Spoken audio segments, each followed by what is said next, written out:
I think so for me, like, I guess I consider myself intermediate now, because I'm comfortable in my own sim and I'm fast enough.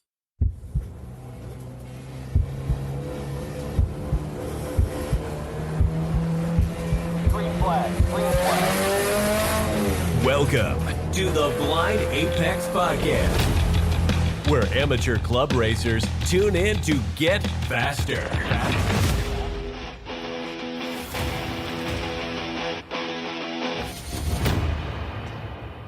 This episode is brought to you by Deechworks Fuel Systems. Visit deechworks.com for all your fuel system needs.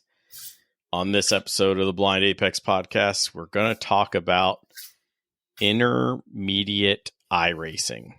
And since I'm a complete noob and I participate in all the Hackfest,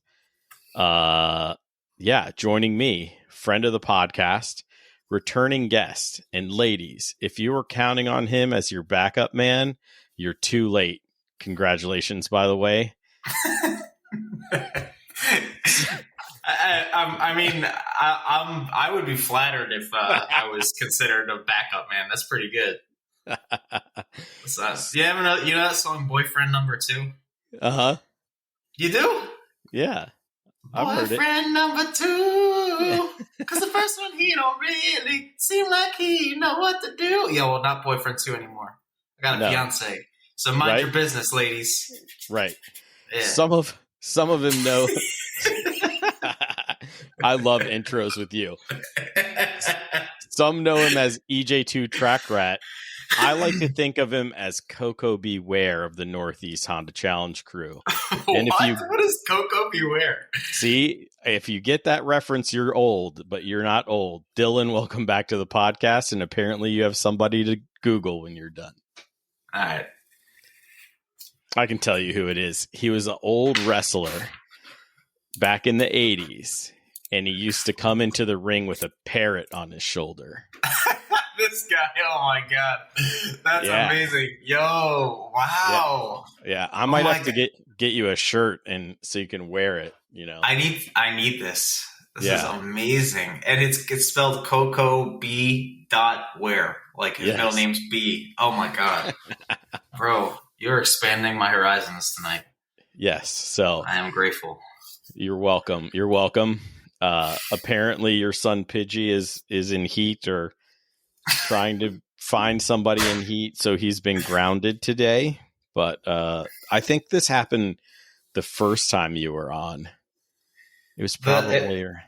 It's funny, like I got P3 at championships in 2019, and the Garage Heroes in training were like, "Hey, can you come on the podcast and talk about your experience?" I was like, "Yeah." And it was like the first podcast I'd ever done. All you hear in the background is like,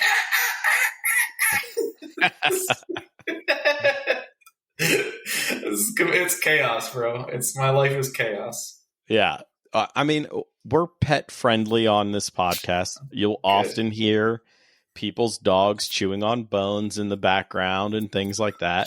I get DMs from the audio nerds, and they're like, "Hey, there was this weird sound at 15 minutes into the thing, 1501.73. It's like a clacking." And I'm like, yeah, that was somebody's dog. They were chewing on a bone. That's amazing. Like, I can't get everything out of the audio, right? Like, come on, people. Yeah. We are doing it remote, and you do a really good job for having it done remote. I mean, your podcast is one of the more entertaining podcasts to listen to. Well, I appreciate that. Yeah. So you were runner up back then, but you've sort of gone missing from our lives for a while. So what have you been up to, Dylan? After champs in 2023, I took a break I wanted to take apart my car and sort of like refresh it. And so I started doing that, and I hurt my back really, really badly and had a bunch of other really sort of like unforeseeable personal like events happened to me in 2024. So, the car was completely taken apart, and my back was hurt so bad that I like literally couldn't walk. I had heard it at first doing deadlifting at CrossFit, but then like it just like I guess the stress of a new job that I was in and other personal stuff just kind of like set off this chain of bad events where I just kept getting back flare ups. So I was out for like, I was saving money. I wanted to take a step back anyway and sort of like focus on developing a reliable car because I had issues with that in 2023. And I wanted to like give back and instruct a little bit more. But because I hurt my back, it pushed back. Like the H2 car has been taken apart for like a year and a half. You know what I mean? So I'm putting it back together. The goal is to have it back on track by like June this year for some driving. And who knows, maybe I'll be racing it this year. Okay. I've said it in my goals podcast and some other stuff, but I'm hoping to come up for Thunderbolt, the crossover race. So to come chill and see what my big girl can do against you Northeast guys. So that's the goal. I want to have my car ready for that. Okay. All right. I don't really expect any pace or anything because, it's going to be, put back together a month or two before then, something like that, but I do want to get back in a car and race. It's been something that I've been missing big time. And I tried instructing. I got really deep into sim racing. I did karting leagues. I'm doing a bunch of stuff now and nothing sort of makes up for the raw energy of being in a car in real life. Nothing. Yeah. There's nothing like it. It can scratch a little bit of it here and there. It can hit some aspects, but you can't get all of it. And I describe it as the go fast crack pipe, and people don't realize that's what you get when you first start doing HPD, right? That's what really hooks you. And then in my opinion, when you go wheel to wheel, it's a whole different world. There's nothing like it, man. I mean, if you're like there's a lot of BS. There's a lot of stuff that gets in the way and makes it really stink. But like when you're going to the start finish line and you're waiting for the green and they throw the green and you're door to door with someone, and especially with the B series motors in H2, and you just see the motors are screaming and you're just door to door with people. It's so much. There's nothing like it, and it's not even like realistically speaking. If we have a 12, 13, 14, 15 car field, it's still not like, a Spec Miata field or something like that, but it's just, there's nothing like it. You know what I mean? It's sick. It's absolutely sick. Oh, I feel you. I agree with you 100%. And to be honest, I don't mind the K series, the K20s anyway, when they're at 9,000 RPMs, that's still music to my ears. But yeah, they sound good. Like your motor sounds good. The Z3 sounds really good. Yeah, but nothing beats the B series, the my God, dude. crossover and banging on them, and yeah, so they're such good. They're so well built and they're so robust.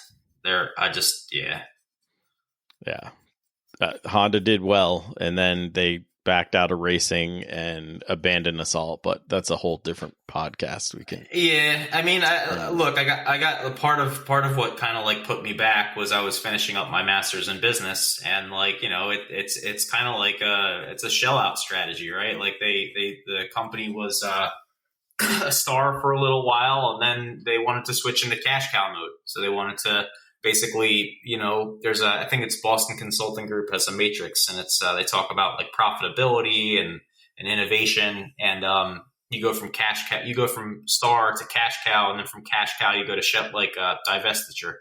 And so they had a brand that everyone wanted to buy because it was innovative and reliable and well built, and they said, okay, we have the Accord and the Civic, and we're going to milk it. And it's smart, but it's evil, and they suck. I mean, they do. You know what I mean? Like, they really do. Yeah. Like, Chevy is killing it, Toyota's killing it, but Honda's just whatever. Oh, the Mazda support is second to none, basically. Like, I just, yeah. Anyway, Yeah. but nobody else makes a B series and a K series. The K series is so efficient. I can't wait to see somebody build a V8 with 2 K series heads. Like, there was a guy, I forget, there was a guy on Facebook who had Parkinson's disease or something, but he had some sort of debilitating condition, but he was designing a V8 engine. I think it's called Neutron engines, but he was designing a V8 with 2 K series cylinder heads. yeah, I want to see that come to fruition. Like, I think they're so efficient. You're going to have to do something to that V8 so it doesn't explode on the spot, because they're just going to keep climbing in power. So, yeah, just keep spinning it. I don't know. But, all right. So you tried to scratch this itch with iRacing. Well, sim racing. But I guess iRacing mostly. Let's talk about where you are right now in the iRacing world and what you're doing. All right. So I am primarily a sports car racer. I have been working on oval recently, and I have a horrible iRating in open wheel formula stuff that I acquired when I first got the subscription in like 2018.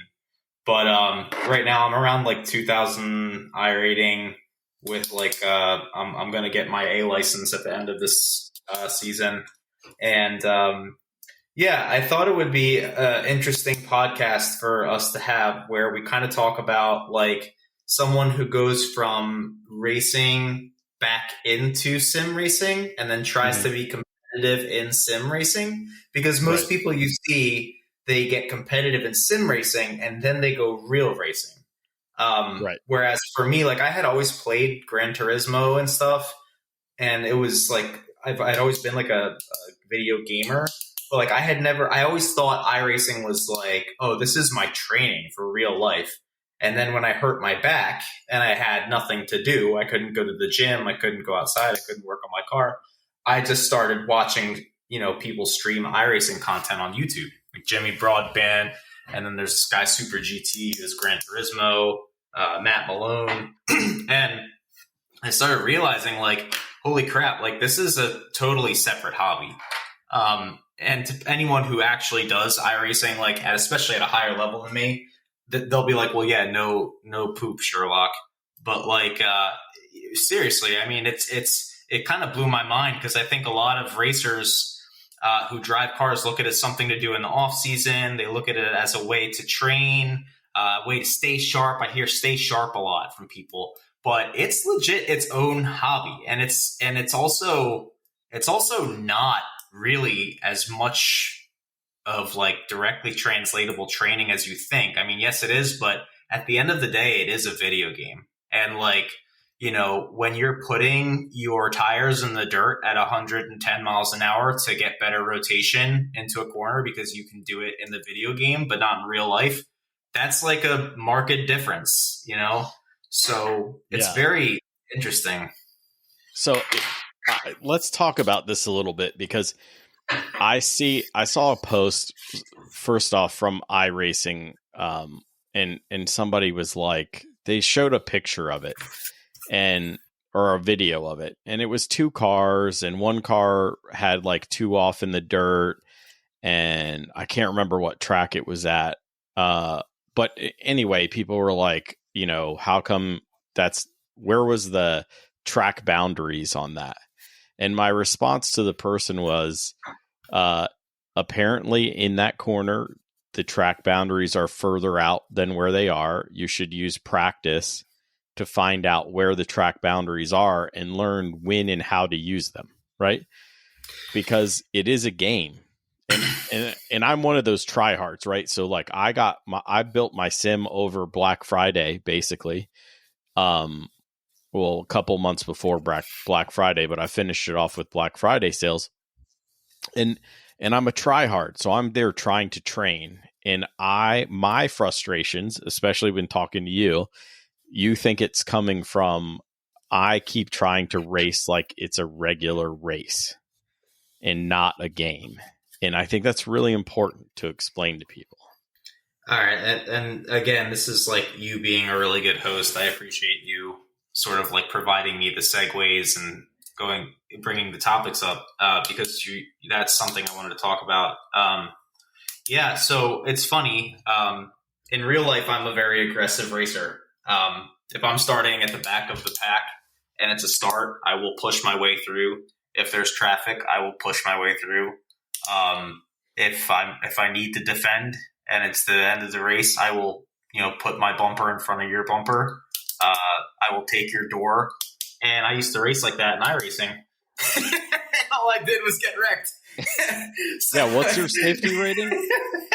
Well, now it's a 3.5, and it's a B license, and we're in week 12. So shortly, I think tomorrow it'll be week 13, and I should be getting my A license because I'm not touching I had a goal for this season to get to 2,000 I rating, and I just kept having these awful weeks where it was just like getting wrecked by people, and I had no control over it. So yeah, I'm just letting it sit. But anyway, when I first started iRacing, I would race like I did in real life in the video game. And you can totally race in the video game like you race in real life. But this kind of goes back to me being a real life racer who went backwards and tried to get good at the sim as its own hobby. As something that is not an off-season training thing. It's not fun. It's something I want to do my long-term goal is to get to a 4,000 I rating. And I would love to be able to compete at an esports level. And so I kind of went backwards, and, what I learned was because you're using your eyes, your hands, your feet, and your ears, and there's no kinesthesia to sense what the car is doing with G-load, you think you can do things in the game that you can't do in the game. You say, I can do that in real life, so I can do it in the game, but your baseline is totally off because you really can't do that in real life. You just think you can because you're not in the car. So my strategy was what everyone else talks about, which is, get your safety rating up first by bringing your aggression down a level, and then you can race a little bit harder. So what I did was I pulled my aggression back, and one of the reasons I couldn't get to a 2,000 I rating was because my aggression had stayed low. And so now I'm like, oh, okay, I have the car control, I have the spatial awareness in the simulator now, so let me now step my aggression back up. And now I'm aggressive again in the sim. Nowhere near as aggressive as in real life, but maybe that's just a feel thing. Well, okay, so let's briefly explain what safety rating is, how you get it and how you lose it, and then what I rating is. Okay. So safety rating basically is exactly what it sounds like. It shows other drivers how safe you are, and it factors into your license level. So as you go up in license level, you get access to different races, different official hosted series, and you are racing against other people in those series who also have higher safety ratings and higher licenses. And what that does is it basically promotes people to race clean when they're first getting into the game and not hit each other, even if sometimes like the rules seem stupid, because like they want to promote not making contact. So that's the safety rating. And the way that it works is you basically start at, I think it's 2 or 2.5 once you get to a new license level, and you work up to. You have to get above, I think it's 3. And it's 3. You have to get above 3. And that what happens is if you hold that safety rating at 3 and you have 4 races in your license class, by the end of the season, you get promoted to the next license. And that safety rating goes up when you have clean races, and it goes down when you have dirty races. So clean races where you have no contact, you have no off tracks, you have no loss of control, you're not hitting walls. That's a dirty race. And then a clean race would be, sorry, that's a clean race. Dirty race is the opposite of that. You're making mistakes. You're hitting people. And what it does is it basically says, how many corners have you gone without hitting someone, right? So like a good cheat code that my buddy Steve G, who's an instructor in the Northeast, gave me is like, go do the Ringmeister series and just start at the back of the pack. And everyone in front of you is going to wreck because it's the Nürburgring. And if you just drive at 7/10, then you'll get a ton of safety rating and probably I rating too, because there's so many corners at the Nürburgring. So the more corners you take with a given number of incidents, hopefully low, the more safety rating you get. And vice versa, if you have a bunch of incidents and you only take a couple corners, your safety rating plummets. And if it goes below 1, you get a demotion. So they bring you, so let's say you're class B, they'll move you to class C, right? Right. So that's safety rating. Did I do a good job of answering that? Yes, you did. Okay. And then I rating basically tells people how fast you are, right? And that's debatable to some extent, but so let's put it this way, right? So I rating goes up when you win races and it goes down when you lose races. So that's essentially the short of it. If you move up a bunch of positions, your I rating goes up a lot. If you hold on to first place for the entire race, your I rating goes up a lot. Different positions give different rewards, right? So if you qualify at the back of the pack and it's a 15-car field and you get to 12th place, your I rating might only go up like 12 points. But the idea is that the more wins you get, the higher your I rating goes. And conversely, if you get in accidents and you fall back, or if you qualify well and then you fall back, or if you qualify poorly and finish poorly, your I rating drops. So what's interesting is you'll see a lot of like young kids who play the game and they'll have like a rookie license or a D license and a safety rating of like 2. And then they'll have I ratings of like 3,000 and they're stupid fast. They're just unreal alien fast, but they have no idea what they're doing. Like they have, like, if you get next to them, they will wreck you. They'll weave, make 2 moves under braking zones. They have no idea. So that's why there's the 2 of them. The one says, okay, you're fast. The other one says, okay, you're safe. Right. And I've made the claim, and you probably learned it from you, is that rarely can you increase your safety rating and your I rating, at least in the early ground. You pick one or the other for the race. And I definitely do that. That's a strategy for me as a noob. I'm a D license going to C at the end of this season. Hell and yeah. a 1300 I rating. So I don't always win. I try not to be in the back half. That's basically what it is. See, you're better than me though, because like I have a hard time, and this is like true in real life too. So like if you compete against me and you want an edge on me, here it is. I have a hard time sometimes pulling myself back. When I get behind the wheel, I just kind of let loose. I just kind of drive, and it just don't think. I literally don't think, and I just drive. The simulator is a little bit harder to get into a flow state like that, but I guess the lack of self-control, it has carried itself out there as well. And what I found helped me in the sim, because of my boneheadedness, was, okay, so let's say I'm doing a race and I'm 2 seconds off of the fastest person. Well, okay, I know that I'm probably going to start in the middle of the pack. There's probably going to be a wreck. My safety rating is going to drop. My I rating is going to drop, right? So now my new strategy is I'm going to go do a time trial for that official session.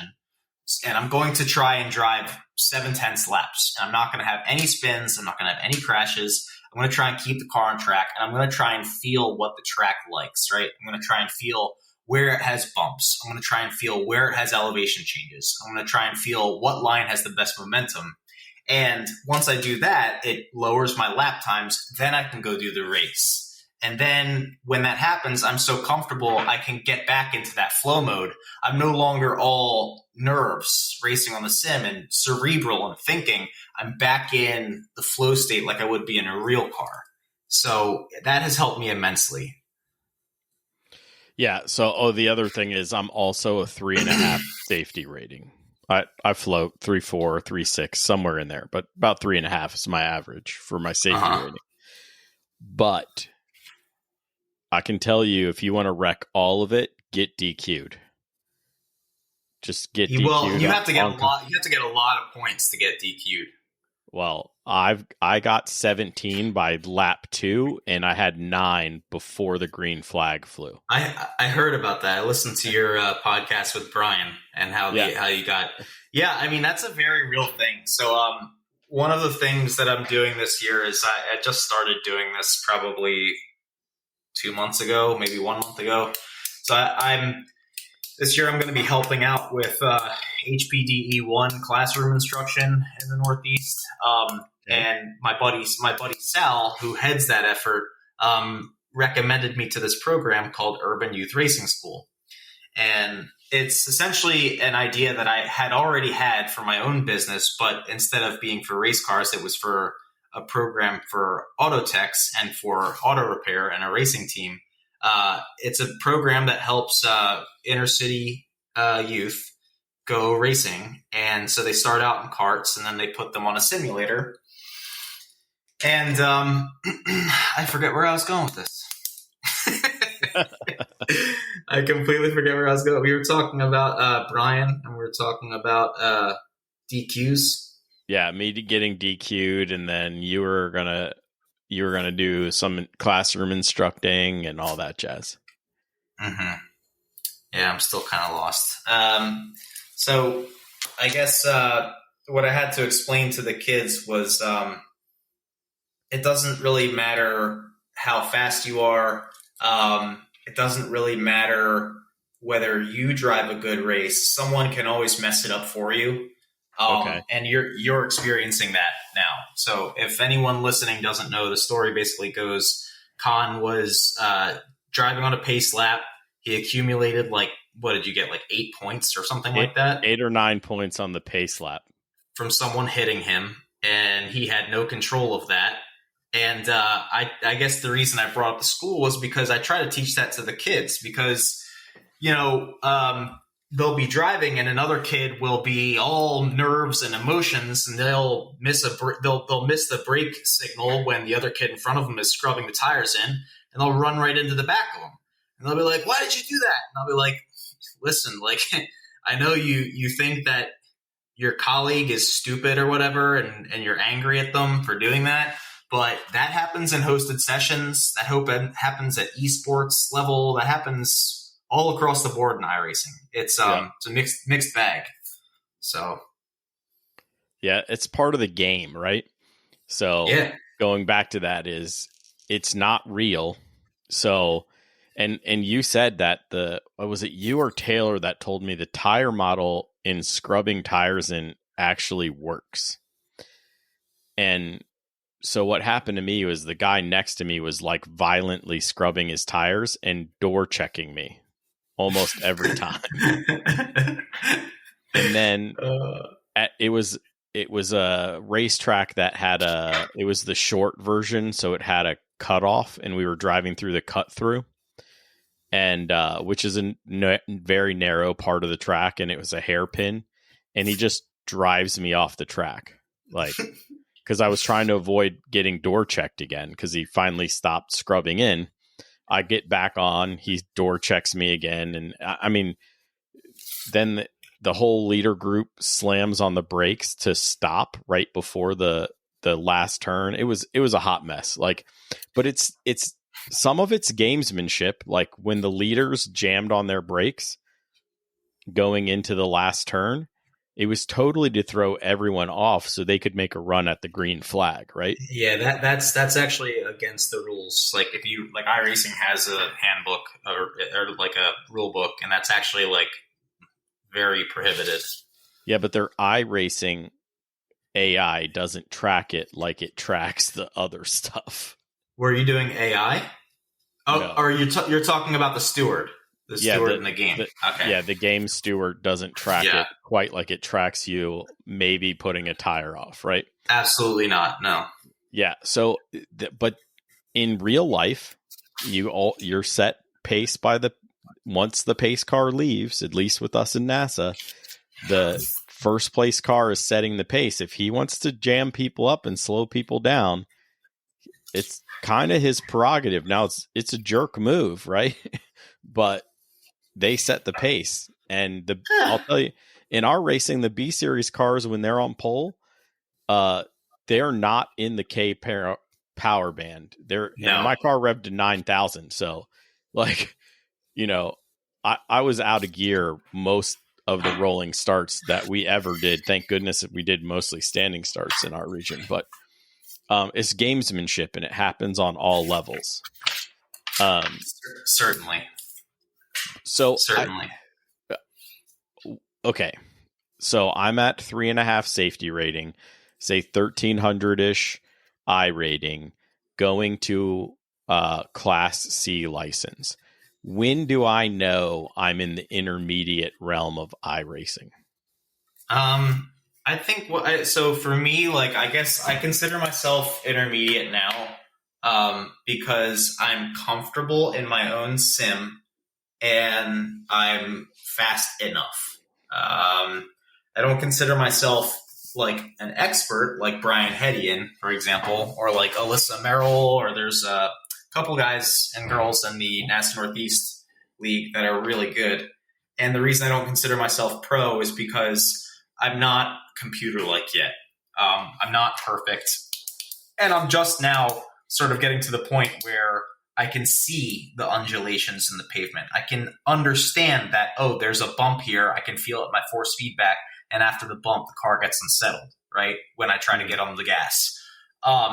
So I guess I considered myself intermediate when I was comfortable and I was fast enough to be, let's call it like roughly a second off of the fastest person at the track at most road course tracks. And then I guess learning more about force feedback and the settings helped, and enough time. And really it was just like enough practice. I think there's no marked point where I said I'm intermediate now. I think it was more like a feel thing, which is kind of abnormal for me. I'm usually pretty analytical, but it was more of a feel thing, Yeah, you're killing me. I thought we were going to have some numbers here, but that's well, okay. I mean, let's put it this way, right? So like when I built my Honda Civic, it started out as a street car with a fart can. Mm-hmm. And I've tried 3 different shocks on that car. I've tried probably 4 or 5 different sway bars in the rear of that car.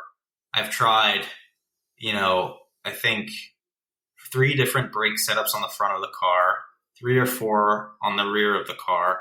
So I guess my point is, like, I consider myself good at certain things when I've tried a lot of the intricacies and I can begin to understand what makes me better and what makes me worse. And so for me with sim racing, like, I started with a literal rig built out of rotten trash wood from behind my old garage. There's a video on YouTube if you want to check it out.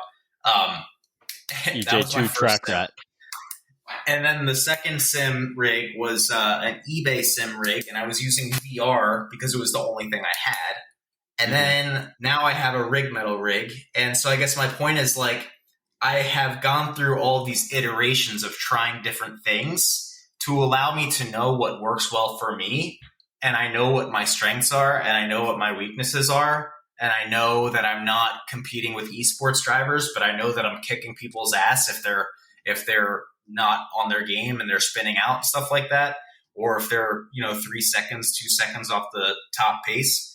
And I guess it's a culmination of things. It's not just time, it's not just I rating, it's culminate, because there are kids out there who have 2,000, 2,500 I rating, and they race the GR Cup and they'll crash you out every single lap.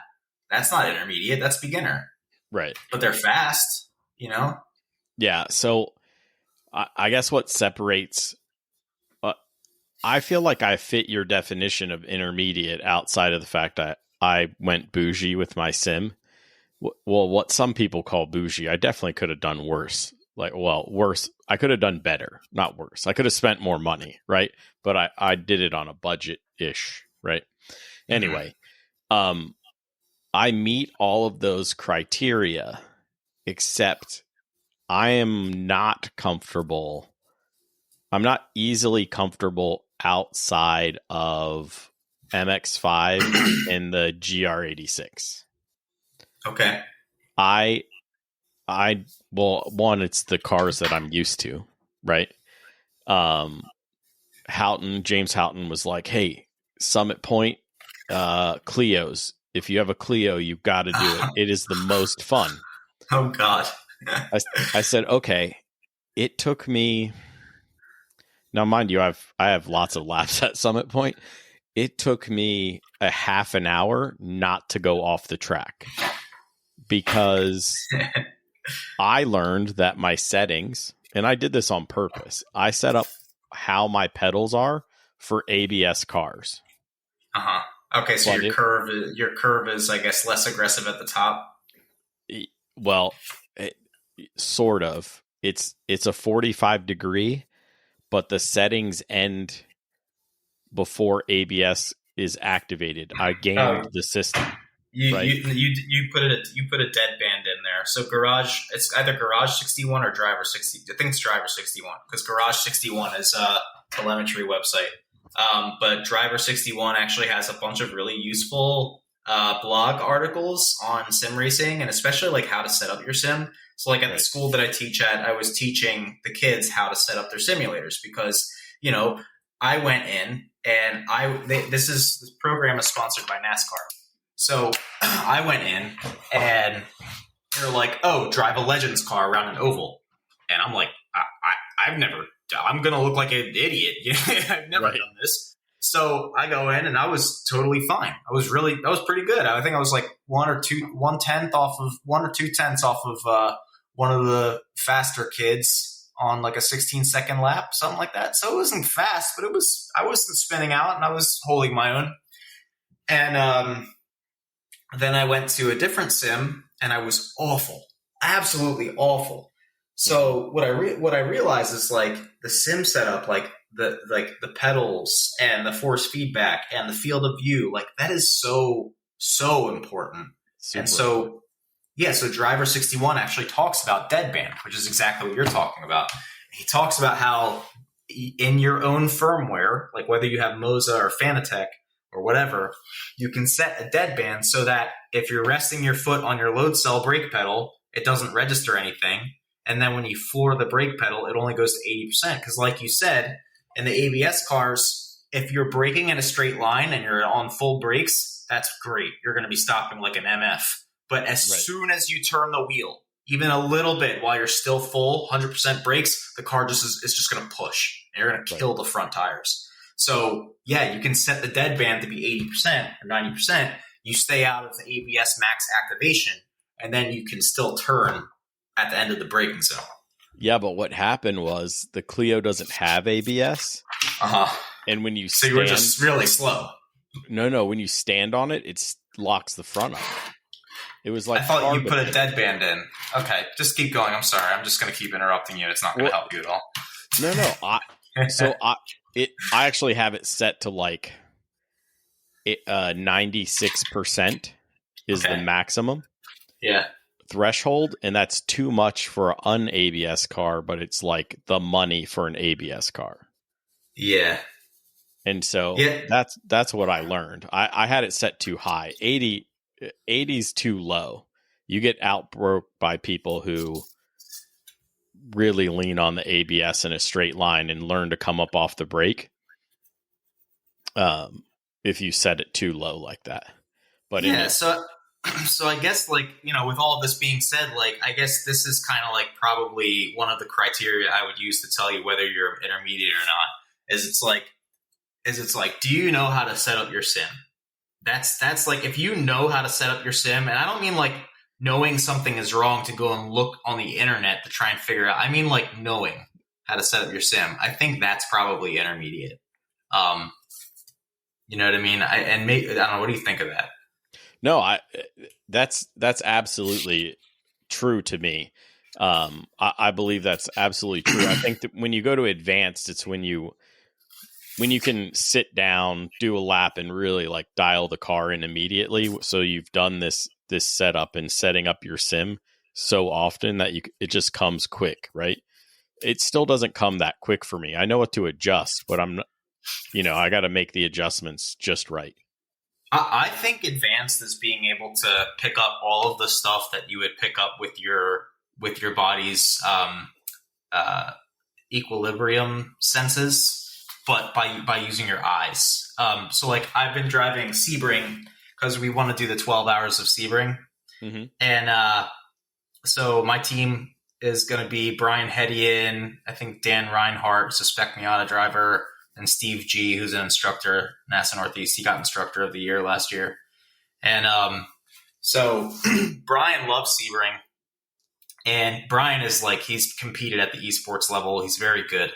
And he was on this podcast, and he is able to see what the track is doing. So like at Sebring, if you can see where the bumps are, you know where to position the car. But in real life, you feel that. So you don't need to really – you can see it because it's real life and it's easier to see. But in iRacing, if you can see that, which you really can, even with not a really killer PC, it's just a habit. Once you can see it, then you become like – it's like a game changer. Because it happened to me. I was racing the Truck Cup series for the oval racing.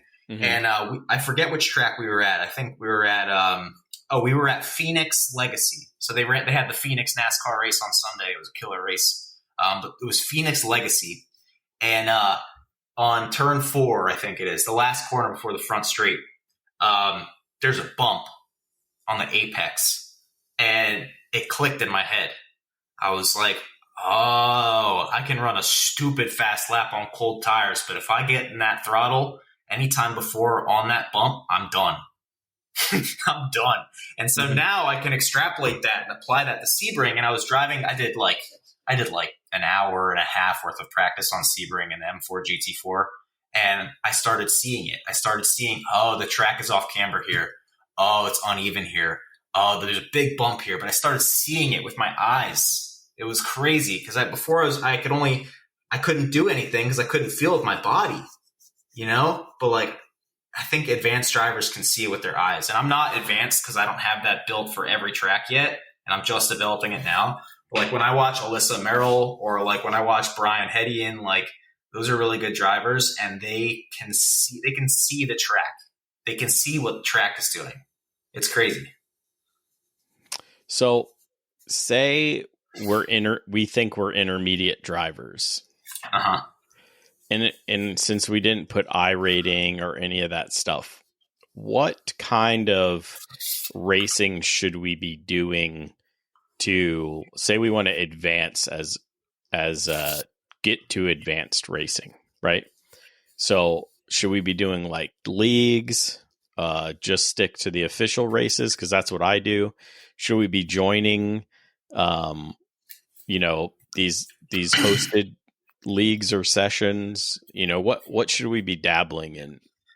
I think it's important to do a healthy mix of everything. I think, so being a tryhard is not a bad thing, right? Like, if you look at Brian Hedian and how many laps he puts in on the sim, he puts in a ton of laps. Like, he's always on the sim, and his roommates are all like Indy drivers and stuff like that because he works at Monticello as the chief instructor, and they are always on the sim. So there's nothing wrong with being a tryhard in the sense that you only get good by trying hard. So official races are important because you need to drive with unpredictable people you don't know. You need to because it's going to help you become a better driver in real life and in the sim. You got to do that if you want to improve your safety rating, if you want to improve your I rating. So that's important. But racing with friends is also important because you have a ton of fun and you still learn stuff. And it's important to keep it fun because if you don't keep it fun, you're not going to want to do it.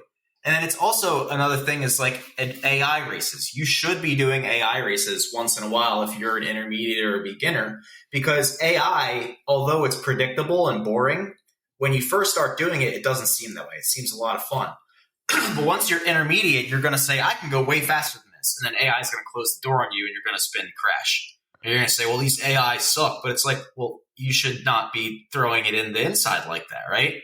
So it teaches you habits that you're not going to extrapolate into real races.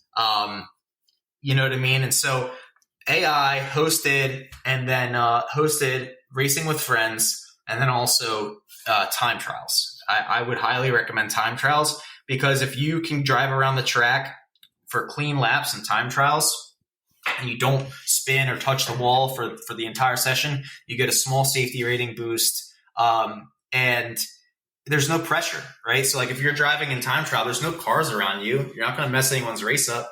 So you can drive at 7/10 and do spotting laps, you know? And if you do those spotting laps, your bandwidth is so much wider because you're now no longer thinking about traffic or pulling out a really fast lap time. You're looking at the scenery, you're seeing how the track changes, and then switches start clicking in your brain.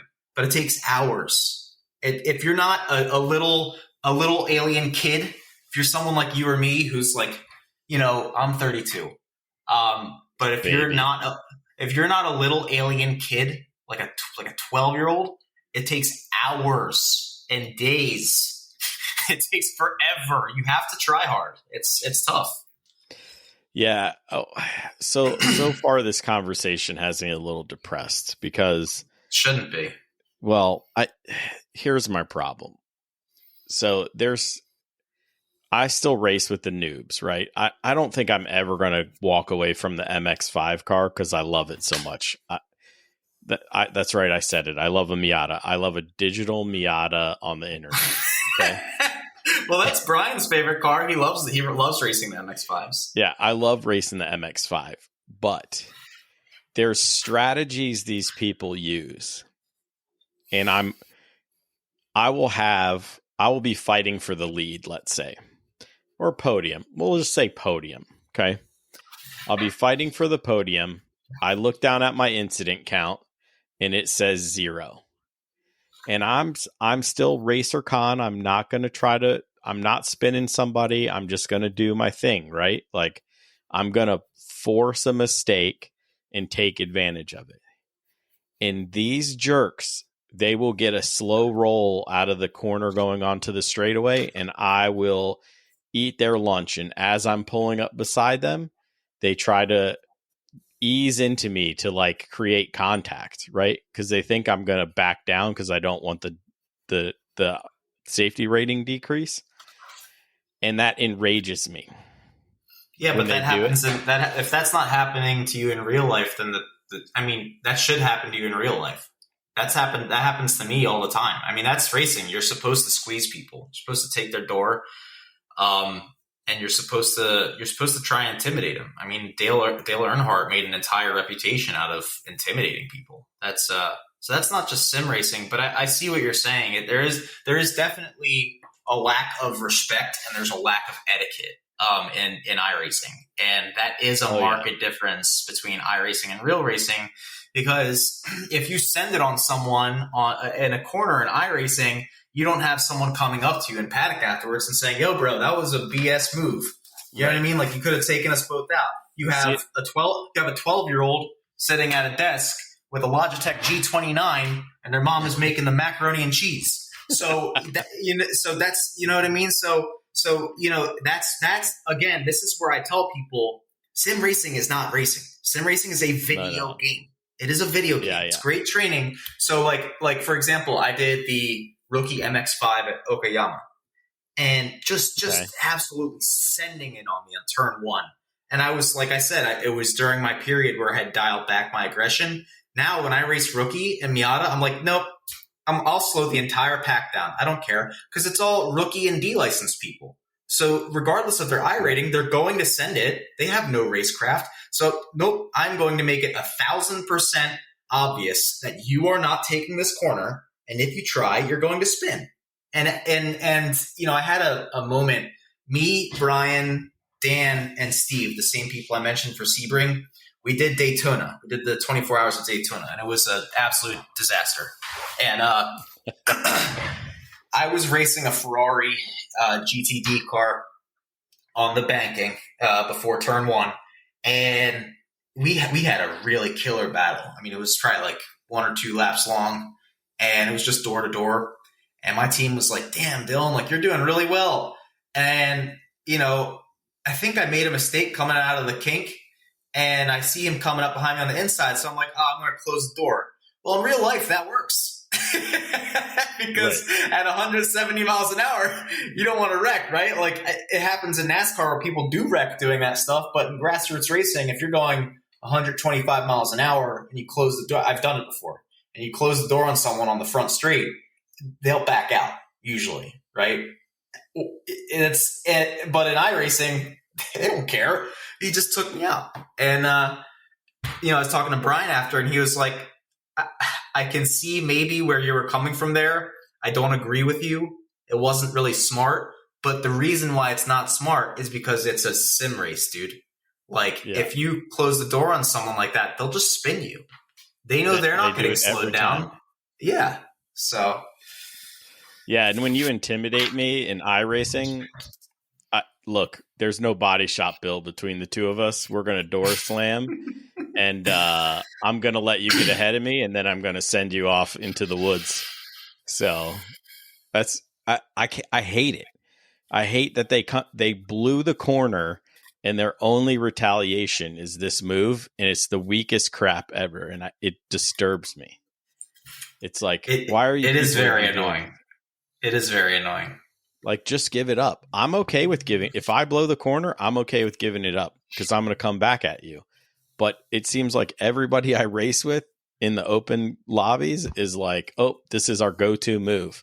And I'm like, that's fine. I'll take the points, and I'll even take the points when I send you in the woods. But you're not coming out of this one. You're not finishing on the podium if that's how you're going to be. Yeah, I don't know. I'm just as bad as some tough. of the hacks. So. It's tough, man. It's tough. It's not real racing. Yes. And so that's the thing, right? So like we go back to it's a game. Okay. It's a game that real racers can use as a tool in certain aspects. But at the end, you still have to play the game. You have to play the track limits game. You have to play the points game for whether you're going to take some points here or there. I purposely race super clean, and I try to keep it under 4, points total in a race. So at the end of the race, when we're fighting, if the claws come out, I will be successful, right? Because I got plenty of points to give. But that's smart. That's how a lot of really famous and popular sim racers do it. A lot of YouTube streamers like Dave Cam, Jimmy Broadbent, they save their incident points. It's smart. Yeah. Yeah, I mean, there's no reason for me to do it. Now, I'll tell you, I've started getting into the gamer part of it, right? So the track limits stuff, okay? And sometimes in the official races, there's ones that are identified as just practice. It's 1 hour of practice, okay, in the car. So I'll jump in that 1 hour practice knowing there's no time that it's going to tell me I have to go race, okay? I jump in that practice and I find all the spots that I can find where the track limits will benefit me, right? That's good. That's excellent. And then sometimes they're fast. Sometimes I find it's really fast and it'll give me a point and I won't care. Will I use it every lap? Because you'll get too many incident points. Yeah, it's like the kink at Daytona. Right. If I need to reel somebody in, or I need to, to create a gap, yeah, I'll take a point for that. So there's gamesmanship that's not racing into the game, and as much as I use it for concentration and I've gotten ridiculously crazy about hitting my marks every time. It's even worse now than it was when I started playing this game. It's really bad. It actually holds me back sometimes. I have to go into those open practices and just crash a bunch so I can figure out where I need to be. Because I'll be like you. I'll be like 1 second off the pole, and I'll be like, okay, that's cool. The the first, say, 3 or 4 guys are going to wreck, right? And then I'll keep going, except for it's not good enough. I do that for a couple races, and then I'm like, yeah, I want to be on pole. Forget this noise. And I have to go unlearn my marks, Yeah, well, I mean, to be clear, like I'm probably 1 second off of cars after practice on tracks with cars, with combos that I'm not good at. But with combos that I'm good at, like Road Atlanta, MX-5s, GT3s, Tsukuba circuit, what's that other circuit in Japan? Not Fuji, but Suzuka. I can run top split times there and like those. So I guess I do this too much, but I guess I was like underselling my talent level a little bit. I do it all the time. And it's, when I was interviewing for this school spot with these kids that I'm teaching, and they were like, so tell us about your racing. Are you like some really cool racer? I was like, I race a Civic. And they were like, so like, why should we work with you? And I'm like, oh, well, and I told them about my program, but, it's so you were talking about, let me see how I can put this. You were talking about mental game, right? Yep. So you get into the hitting your marks and you get really fixated on it. But then you find yourself getting too fixated on it. I found myself doing that too. A lot of people say that sim is easier than real life because you don't have to worry about wrecking in the sim. Well, when you don't care about wrecking in real life because you drive $1,000 Civic, then real life's way easier for me. The sim, I was super cerebral, so I was exactly like you. And the VR only made it worse. It was awful. So what I realized was, hey, I never get into a flow state when I'm on the sim. And so what is a flow state? A flow state is when you're doing something you really love or you really care about and you don't think about anything. Like you do data analysis for a job, right? Yep. So when you're in a flow state as a data analysis, you're like just thinking about data and you're making your conclusions and it's fun, right? And that's how I am when I'm driving a race car. I don't think about anything else. And a lot of people can vibe with that. But for me, I feel like the car is like a part of me. And it's so cheesy and cliche, but that's how I feel. And in the sim, I couldn't feel that. It was just all cerebral. I would have good races and turn fast laps, but it was all cerebral. And I think that's what you're struggling with. And what fixed that for me was saying, okay, my explicit goal to Dillion is to be in the zone, is to be in a flow state whenever I hop in the car. And one day it just happened. And the reason it happened was because I set a goal. And when I set a goal, my mind just kind of figures out how to do it subconsciously. So I said, I'm going to do this. And one day I was driving, I have triple monitors now.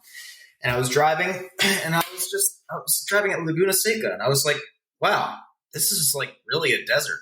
And I'm like looking at the debris on the track. And I was like, oh, wow, I feel like I'm driving in a real car because I'm very relaxed. Like I can see the window net kind of waving.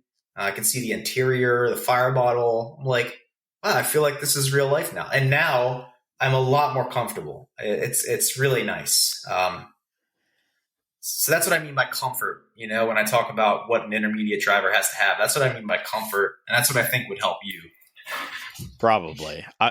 I'm too busy getting mad that MX-5 is at Tsukuba this week or was. I love that track.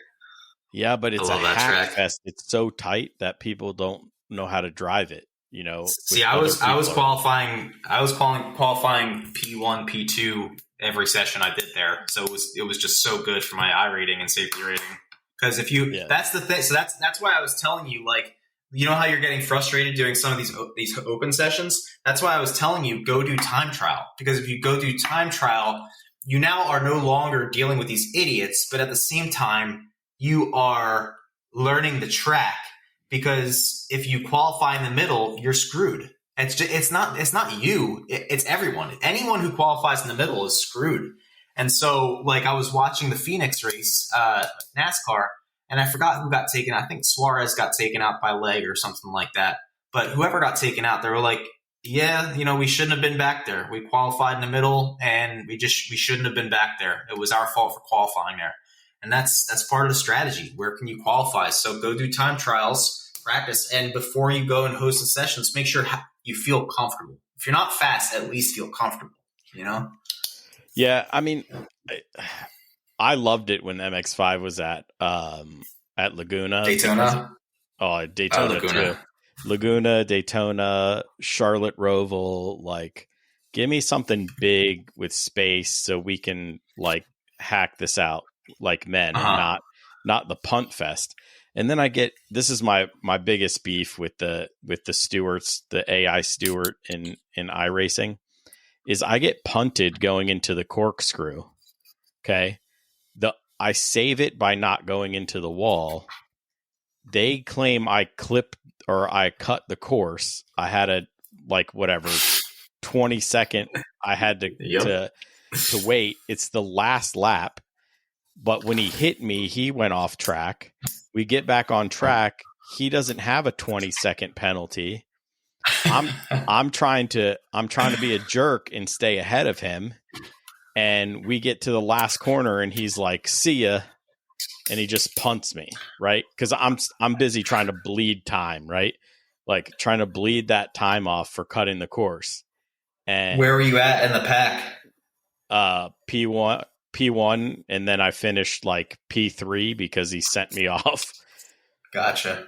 Yeah, I mean, some of that's avoidable. Some of it is strategy where you qualify. Some of it is strategy how you handle it on the track. If they send it on the inside, can you do an over-under? I'm over the snot out of people, man. Yeah. I mean, I was at Daytona, and I was in P3 in the production car challenge in the M4. Yeah. Or it was the BMW M Power Challenge in the M4 GZ4. And I was in P3, and I just barely got the slowdown through the kink. And so I was like, all right, I'm going to kind of feather the throttle, and I'm not going to do a complete slowdown, and the counter will run out. Well, don't you know that I wasn't able to, I didn't do it enough, and I finished the race, and they DQ'd me. They put me all the way in the back. Oh, I was like, are you kidding me, dude? I was, because the hard part about the sim is you sit down for 30 minutes to an hour of your day in this freaking stupid metal thing. And if you have a great race, sick, cool. Put down the keyboard and walk away. But if you have you said it on your podcast like that, and I thought it was funny. But if you have a bad race, you just wasted an hour of your day. You know what I mean? Like to get taken out by a 12-year-old eating mac and cheese at his desk with his G29. It's like, bruh, what have I been reduced to? You know what I mean? It's so funny. So timing is everything. So if you know the timing of the schedule, especially for the official races, right? Mm-hmm. You can fit two MX5 or GR86 Cup races in like an hour or an hour and 15 minutes. But if you just show up, it's one race per hour if you just show up. So I just show up. But the reason I just show up is because I have a routine. And the routine is called SMG. So Sierra Mike Golf. And it stands for simulator, meditation, and gym. And I have to do 2 of those 3 things every day. So some days I'll do the simulator and I'll meditate. And meditation can be actual meditation, visualizing, could be racing related, could be life related, or it could be reading. Or some days I'll do gym and sim. So I won't meditate or read at all. And I'll go to the gym and I'll lift and I'll do cardio and I'll come back and I'll play the sim. So that level of, I think really what it's about is not so much making sure you know when the races start. I think it's about coming up with a routine for you that works for you to ensure that you get on the sim regularly. And I think you've done a really excellent job of that, because like a lot of people, and this is kind of where I say the sim is a video game. It's not a training tool for real life. Like, yes, it's a training tool, but first and foremost, it's a video game. And the reason I say that is because people don't do what you do, Con. Like they don't dedicate time to it, right? They spend thousands of dollars on a rig because most racers have money. And then they just, it's an off-season thing. And, I had a bad race. I'm mad. I'm not playing it this week. No, you have to play that on a consistent basis. You know, like whether it's looking at the schedule and knowing like, 9 p.m., 9:30, 10, I can race. That's when all of the rookie races are for MX5. Or whether it's someone like me who has a routine that says, I'm going to do time trial, hosted, official. I'm going to do oval. I'm going to do sports car. And I'm going to do it, probably, let's say 4 times a week, right? You have to come up with you have to make a schedule. You have to repeat it. You have to keep doing it. It's like anything else.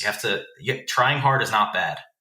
So, but, and you bringing this up, I think defines maybe the last piece of intermediate qualifications is that instead of being casual as a noob or a beginner, you have now altered your schedule by either knowing the schedule or setting up a routine where sim racing is in that routine, right?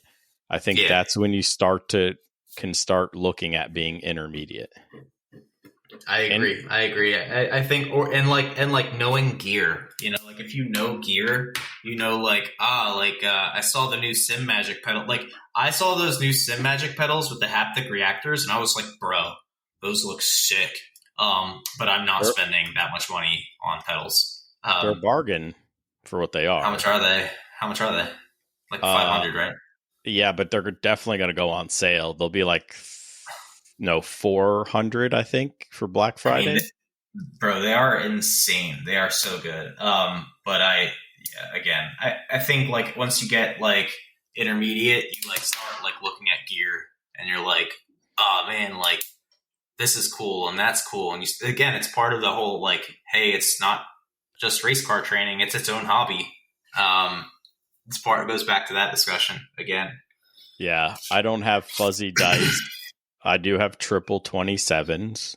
That was a budgetary, the 27s are cheaper and it doesn't require as much, as 32s. If I ran triple 32s, I'd have to upgrade my computer a little more, But I also sat on a chassis for, 3 months. I had this chassis and I did a lot of research, and I decided, I would hunt Facebook Marketplace, the budget life of Facebook Marketplace. Definitely do. Yeah. So I hunted Facebook Marketplace, and I'll tell you, there's a lot of rigs getting parted out that cost somebody retail, $4,000-$5,000 that you can pick up for pennies on the dollar, especially if you just need one piece here or there, right? Like they upgrade all the time. They want, I don't know, what is it, Huskevelds or whatever? What's that fancy pedal? Hoisingfeld. Hoisingfeld, whatever. It's so fancy, I don't even know what to call it, right? I just have my Sim Magic P1000 Hydro set up. That's fine. That's all I need, That's pretty fucking good. With haptics, no big deal. That's pretty fucking good. Yeah. I have Moza SRP lights, but I modified them with a load cell from this company called Alien Mods. Right. And they're pretty good. I'm happy with them. I mean, I got let's put it this way. Like I got on the Sims at the racing school, and I got on the Sims at the racing school, and I was like running I forget which track it was, so forgive me NASCAR fans, but I think it was Concord. And I think it was I was running I think everyone was running low 16s, the fast people. I think I was running like a 16.7. It was really slow. And all the kids are like, wow, this coach sucks. And then I go home on my sim and I run a 16.2. Same weather. So I'm looking at my lap versus the fastest kid. And I'm like, wow. That's all from my sim being set up for me and comfortable. So I like my pedals. I'm happy with them. They're cheap, but they work. Well, how much? Okay, all right. So your pedals with your mods, how much do you have in them? So I got the Moza R5 bundle for like 500. So it had the wheel and the pedals, and then I paid, I think it was $100 for the load cell, and I spent probably $25 or $30 on some Logitech springs for the pedals because the spring from Moza was too stiff for me at first. So all in all, I mean, 600, probably like 650, 630, something like that. Yeah, but they got your wheel, right? Yeah, so how much does a Moza R5 go for? Moza R5 wheel. The wheel alone goes for, I can't find it, for just the R5. Yeah, I don't know. I don't know how much it goes for. But anyway, yeah, so $650 for everything. Okay. I mean, I definitely paid more for my stuff, right? Like, yeah. But I got everything for 50% off retail or cheaper. And everything, one thing I did is I vetted all the people I was buying from, right? I clicked on their profile, and if they got race cars and I know them, or I've seen their cars, that they run Grid Life or they run, NASA or SCCA or whatever. Okay, that's fine. If they got their race cars up there and all that jazz, they're probably not too bad of people, and they definitely don't want to sell too bad to other people. So at least it's not a scam, right? So yeah, I started out on the trash simulator. So there's a video for that on my YouTube. Then I moved to an eBay simulator, and that was also very cheap. And there's a video for that also on my YouTube. I think it's called Cheapest Simulator in 2024. And the eBay simulator was decent. It was my first real simulator that didn't look disgusting and wasn't a wheel strapped to a desk. And I used that for probably a year, and it worked fine. The VR was the biggest pain, if anything. And then now I have a Rig Metal, which is a knockoff of a SimLab P1 and or X1P, whatever it is, the low end model. And it was like $530 shipped to my door. Mm-hmm. The assembly was really difficult, but I'm very happy with my SimLab or my Rig Metal rig. It's amazing, dude. It's just when I get in the sim, it's me time, and like that's part of the making it for you. Like Brian Hedian said that. He's like, when I bought my sim, it had to be all the most expensive stuff because like I wanted it to be a tool for me to get better in the car. And it's kind of, I didn't really want to spend that much money. And I didn't really necessarily look at it like a tool for my car, but I wanted to make it nice. Like when I got my eBay rig, I put LED, RGBs underneath of it, and they were Bluetooth controlled, and they changed colors. It looked really pretty, and I've custom mounted microphones and things like that. It was cool. So you gotta have fun with it. It's a hobby. You gotta have fun. Yeah. You got to keep wanting to do it. Yeah, for sure. And also lead off if you're trying hard, like I started off. You have to go back to it's a game, right? Make this rig your own, like you make your race car your own. Remember, you're playing a game that can be a tool, and I think it helps. I'm not going to say I don't get out of my rig sometimes and not a little hot, right? Like that still happens. Okay. Oh, I've definitely had those. I just learned how. I didn't say this if you're listening, and you. And you employ me or otherwise, but I just learned how to stop cursing over the radio. Like, racers are like racers that aren't in NASCAR, like sports car racers, are very proper. So NASCAR racers are not. They will get in fistfights, but road racers are very proper. So like we would get in wrecks and somebody would spin me and they'd be like, "Oh, nice job, Dylan. Nice job." And I'd be like, "You blah blah." So I somehow didn't get banned, and I think I cursed in front of Taylor Johnson. We ended up by happenstance being in a GR race, and it was crazy. Yeah, it was a crazy good race. It's on my YouTube, I think. And no, it's not. But it was a crazy good race. And it was in VR. It was on my Instagram. And this guy was blinking in P1. And he got taken out. And he drove back into the pack at the front of the pack so that he could take out the person who took him out. And he took out almost everyone behind him, including me. And I got on the radio, and I was hot. I was mad. And Taylor Johnson was like, and I was like, I talked to them after. I was like, I gotta stop. I gotta learn to stop cursing, bro. He's like, he didn't really say like, yeah, you do, but like, I can feel the vibe. Like, it was like, Dylan, you can't do that on iRacing. Like, you're gonna get banned. So I am now more chill, much more chill. Yeah, I'll be surprised if anybody actually gets banned over what they say on iRacing. Oh, they do. Do they? They do. Yeah, they do. Okay, because I hear all sorts of stuff. So I do too, but I don't. I usually don't protest people. There was one person. There's like probably two people that I tried to protest in the past 2 years, and both times I didn't have the replay saved right. So like I didn't save the replay, so I was like, yeah. Whatever. So I don't. You think they're proper? Maybe down in the rookie ranks, it feels like a Call of Duty lobby. I mean, it gets amazing. Yeah, I mean, it would make sailors blush sometimes. So, and that'll be while we're all gridding, like. Oh my gosh, it gets quite colorful sometimes. So just be aware of that, I guess. It's funny how we made the internet and we thought it was going to be like this big savior of civilization. It's been like the biggest scourge on our human race that's ever existed. Yeah, but we can't iRace without the internet, Dylan. That's true. That is true. Don't knock it. That is very true. Is there anything else we need to cover for intermediate iRacing, you think? I guess the last thing that I kind of want to talk about was like fitness. Okay. And fitness is kind of important. When I hurt my back, I couldn't go to the gym.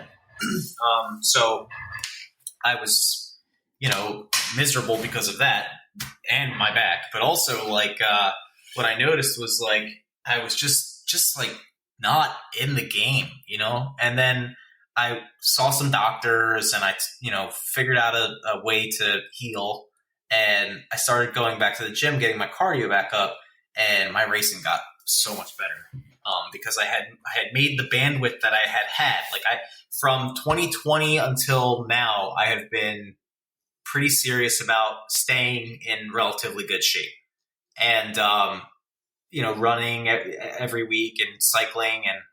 When I didn't have that, I was bad, I just was like cerebral, but because I was cerebral and there was not enough bandwidth because my cardio wasn't there and my heart rate was high, I was just kind of like bad. So I got back in the gym and now it's like, I feel like my old self again. It's great. Brian Hedian recommended some visual acuity exercises. There's a ball from a company called Ion Ball, and it's a rubber bouncy ball with blinks colors, and goalies in hockey use them. And so I started using that. I started when I lift, I do like concentration reps. So I don't necessarily go super heavy on the weights, but I'll do concentration reps. And what I'm trying to do is I'm trying to build the neural connections to the muscles, right? So as I'm going slow on the way down on a bench press, right, I can feel, okay, my shoulder is tweaked when I go too high with my arm. So let me bring the arm back in and tuck it in. And, I can feel my back racing off the bench. Let me see if I brace my core and how that feels. And when I go in the sim now, I can feel, oh, wow, my right foot is tensing up. Why is it tensing up? Oh, it's because I'm tensing up. Why am I tensing up? Oh, it's because I'm nervous. Why am I nervous? Oh, I forgot to breathe. Right. Yeah. So through the fitness, it's not necessarily just because it makes you healthier or increases your bandwidth, but it's also because it increases the neural connections in your brain, right? It helps bridge the neurons to understand what the motor skills are doing, what your body's motor skills are doing. So I know, okay, my right foot is tensing up, relax, right? It's a video game. Breathe into the corner, and then I'm fast again, man. I'm back on it. It's like I can maintain that attention. It's dope. I really wish I had a real race car to go and test it out. You do. It's just in pieces, but so is mine. I'm putting it back together. Yeah. All right, so let's do the segment for 2025. And what's your favorite racer excuse? I don't like the sim. I don't like I don't like your pedal. Something like that. You had to make it sim related, huh? On this one, that's because I raced the kids, and I was fast on my own sim, and I was like, I'm gonna go teach these kids. And I get there, and I'm just getting spanked, and I'm like, this is embarrassing. So, and I'm like, the sim's not set up how I like. And they're like looking at me. I'm like, this is embarrassing. They only know those sims. That's the problem. They don't know how good it could actually be, but they're kids. They don't need it. So what's funny? They needed me because they needed someone who understood how to build a racing program. Not that they don't, but they needed someone who understood real racing, but then also understood sim racing. Mm-hmm. So I got lucky that I got referred. I mean, there's probably people that are more qualified than me, but I have this level of curiosity that sort of differentiates me between my competitors. And I got there, and these kids, there's fast kids and there's kids that are spinning and stuff. So one day I was like, you're not picking the sims anymore. I'm picking the sims. And they were like, but I love this sim. I'm like, I don't care. I'm like, I took the fastest kid and I put him on the middle sim, which I hate. I hate the middle sim. There's 5 sims, and the one in the middle, I put him on. I was like, you're driving that one. He qualified behind someone. He qualified in second. He always qualifies P1. Then I took another kid who was spinning out all the time in the second sim, and I said, you're going to go sit in the 5th sim. And he didn't spin once. And he was chasing P1 and P2 the entire race. I was like, wow. So if that doesn't say something, right? I mean, the kids are like, wow, that's crazy. I'm like, yeah, you didn't know because you don't know what you don't know. Right. Factual statement.